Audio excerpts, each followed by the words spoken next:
وقتی گربه‌ای رو به خونه میاریم، علاوه بر عشق و علاقه‌ای که به زندگیمون میاره، مسئولیت‌هایی هم همراهش داریم. یکی از مهمترین اونها انتخاب غذای مناسبه.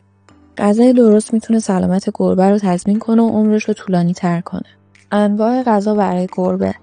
غذاهای گربه به دو دسته اصلی تقسیم میشن: غذای خشک و غذای مرطوب.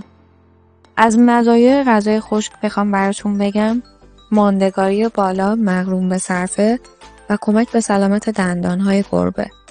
معایبش هم شامل رطوبت کم که ممکنه برای گربه ها با مشکلات کلیوی یا ادراری مناسب نباشه. غذای مرطوب هم داره رطوبت بالا و طعم بهتر و مناسب برای گربه های بیماری و مسنه. از معایب غذای مرطوب میتونم براتون بگم که زود خراب میشه و قیمت بالاتری داره. نکات مهم در انتخاب غذا. انتخاب غذای مناسب به فاکتورهای مختلفی بستگی داره، مثل سن، نژاد، سطح فعالیت و حتی بیماری‌های خاص. به عنوان مثال، بچه گربه‌ها نیاز به پروتئین و چربی بیشتری دارن. گربه‌های سالمند نیاز به غذاهایی دارن که از مفاصل و سیستم ایمنیشون حمایت کنه. برای گربه‌های نژاد بزرگ، غذا باید انرژی بیشتری داشته باشه. مواد لازم در غذای گربه. یک غذای خوب باید ترکیبی از پروتئین، چربی، کربوهیدرات، ویتامین و مواد معدنی باشه. مواد افزودنی و نگهدارنده‌های مضر هم نباید توی ترکیب غذا وجود داشته باشه.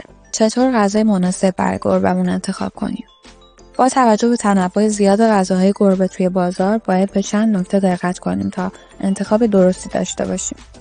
نکته اول، برچسب مواد تشکیل دهنده است. همیشه ترکیبات غذا رو بررسی کن.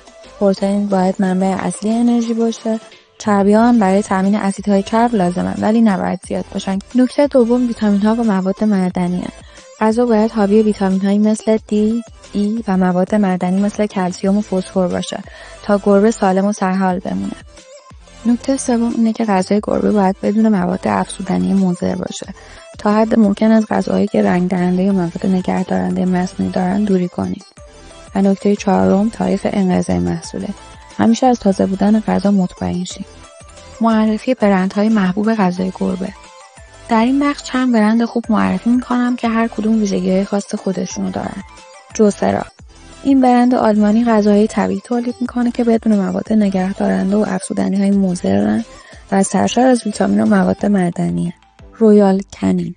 یه برند فرانسویه که غذاهای متنوعی برای همه نژادها و حتی گربه‌های خیابونی تولید میکنه. هپیکت یک دیگه از برندهای آلمانی که به تقویت سیستم ایمنی گربه‌ها کمک میکنه. مونلو هم یک برند برزیلیه که غذاهایی با ترکیبات غنی از فیبر و ویتامین تولید میکنه که سلامت کلی گربه رو تضمین میکنه. نکات مهم در تغذیه گربه. برای داشتن یک گربه سالم و خوشحال باید نکاتی که میگم رو رعایت کنیم. اندازه وعده غذایی. گربه‌ات رو نه کمتر و نه بیشتر از نیازش غذا بده. زمانبندی تغذیه. غذا رو در زمانهای مشخص بهش بده. آب تازه. همیشه آب تمیز و تازه در دسترسش بذار، به خصوص اگه غذای خشک میخوره. تغییر تدریجی غذا. اگه لازم شد غذای گربه رو عوض کنی، این کارو با آرومی انجام بده. و در نهایت، انتخاب غذای سالم و مناسب اولین قدم برای داشتن گربه خوشحال و سالمه.